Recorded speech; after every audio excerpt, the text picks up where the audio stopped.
இந்திய தேசிய நெடுஞ்சாலை ஆணையம் சமீபத்தில் நாடு முழுவதும் சுமார் 6747 கிலோமீட்டர் தூரத்துக்கு இரண்டாவது கட்டமா விரைவு சாலைகள், பொருளாதார வழித்தடங்கள் மற்றும் இடைவெளி சாலைகளை மேம்படுத்துறதுக்கான விரிவான திட்ட அறிக்கைகளை தயாரிக்க ஆலோசகர்களை பணிக்கமர்த்தினாங்க. இதுல தமிழ்நாடு அடங்கும். இதுக்கான விரிவான திட்ட அறிக்கை அப்படின்றது இப்ப தயாரிக்கப்பட்டிருக்கு. அந்த வகையில சென்னையிலிருந்து திருச்சிக்கு எக்ஸ்பிரஸ் வே அமைக்கப்பட இருக்கு.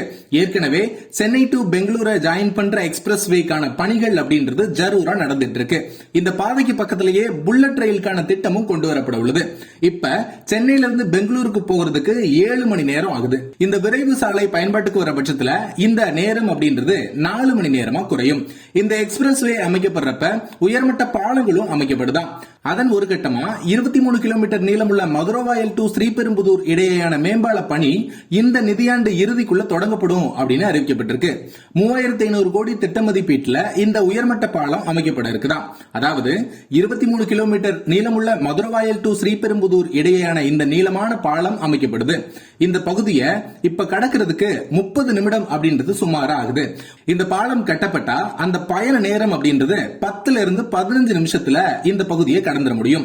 விரைவில் இதுக்கான டெண்டர் விடப்பட்டு இந்த வருஷ இறுதிக்குள்ள இதுக்கான பணிகளும் தொடங்கப்பட இருக்கதா. 2 வழிகள்ல இந்த பாலம் அப்படின்றது அமைக்கப்படுது. ஒன்னு மதுரவாயில இருந்து சென்னை வெளிவட்ட சாலை வரைக்கும் அமைக்கப்படுமா, இன்னொன்னு ஸ்ரீபெரும்புதூர் வரைக்கும் அமைக்கப்படுது. இந்த புதிய பாலம் ஸ்ரீபெரும்புதூர் சுங்கசாவடிக்கு முன்னால நெடுஞ்சாலையில் அமைக்கப்படும் அப்படின்னு தெரிவிக்கப்பட்டிருக்கு. இதே மாதிரி சென்னை டு திருச்சி விரைவு சாலை 310 கிலோமீட்டர் நீளமும், பிள்ளையார்பட்டி டு தூத்துக்குடி வழித்தடம் 160 கிலோமீட்டர் நீளமும் இருக்குமா. இந்த விரைவு சாலை அமைக்கும் பணிகளும் தொடர்ந்து நடந்துட்டு இருக்கு. இப்ப சென்னையிலிருந்து திருச்சிக்கு வர சுமார் 6 மணி நேரம் ஆகுது. இந்த விரைவு சாலை அமைக்கப்பட்டா பயண நேரம் அப்படின்றது 4 மணி நேரமா குறையும்னு எதிர்பார்க்கப்படுது.